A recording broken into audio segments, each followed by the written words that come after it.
Dans ta vie à Jésus, oh, mon héros, qui siège là-haut. Il est mon soutien quand on me tourne le dos.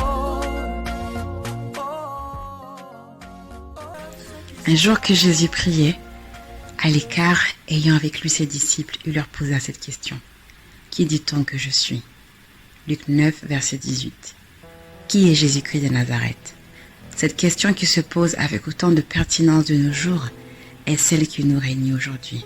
Shalom bien-aimés, vous connaîtrez la vérité et la vérité vous affranchira.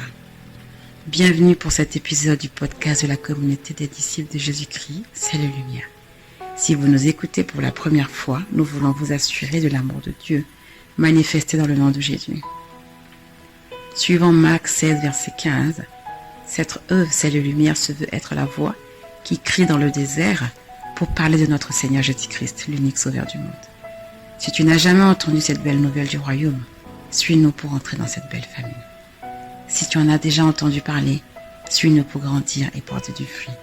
Et si tu es né de nouveau, suis-nous pour à ton tour porter cette bonne nouvelle comme le Seigneur nous demande.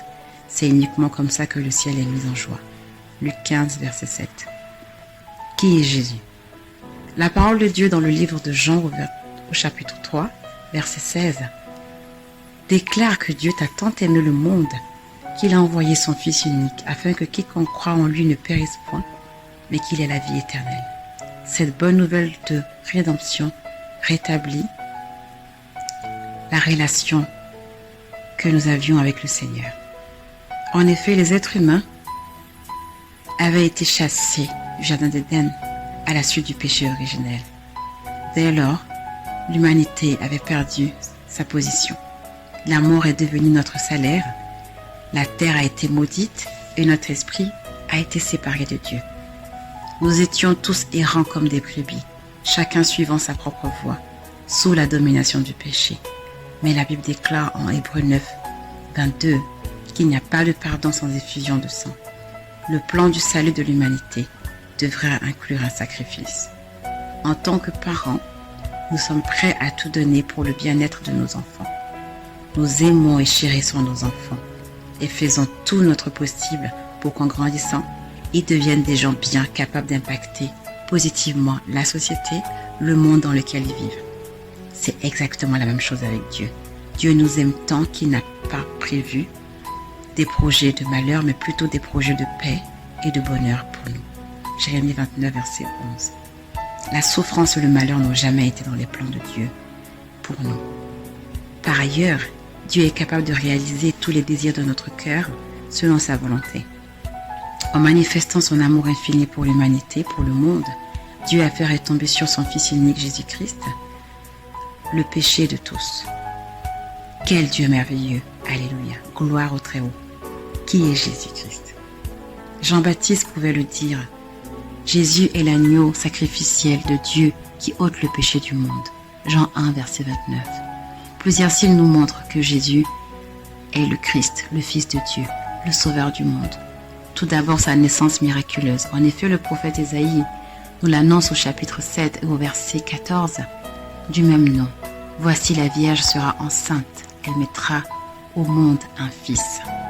L'apôtre Jean nous donne quelques éclaircies sur la nature de ce fils en disant que la parole a été faite chair et elle a habité parmi nous, pleine de grâce et de vérité. Et nous avons contemplé sa gloire, une gloire comme la gloire du Fils, unique venu du Père. Vous pouvez retrouver cette déclaration dans le livre de Jean, au chapitre 1 et au verset 14. Jésus est donc la parole de Dieu faite chair. Jésus, revêtu de toute la puissance et l'autorité de Dieu, a vécu parmi nous, afin de nous enseigner, de nous montrer la voie à suivre, de nous communiquer l'amour de Dieu et de manifester la grâce de Dieu qui, par le moyen de la foi, nous mène au salut. Car oui, le royaume de Dieu est descendu vers nous. La venue de Christ en est la parfaite démonstration. Le voile a été déchiré, la crucifixion. Désormais, peu de barrières entre Dieu et nous. Le Seigneur déclare en Matthieu 28, 18 « Tout pouvoir m'a été donné dans le ciel et sur la terre. Bien-aimé, Jésus est le chemin, la vérité et la vie. Personne ne va au Père sans passer par lui. Mais encore plus, il est le seul, l'unique médiateur entre Dieu et les hommes. Lui seul peut nous sauver. » Acte 4, verset 12. Il faut croire au Seigneur Jésus-Christ et tu seras sauvé, toi et ta famille. Qui est Jésus? Au commencement était la parole.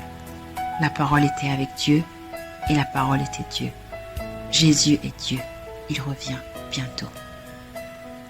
Dans ta vie à Jésus, oh, mon héros, qui siège là-haut.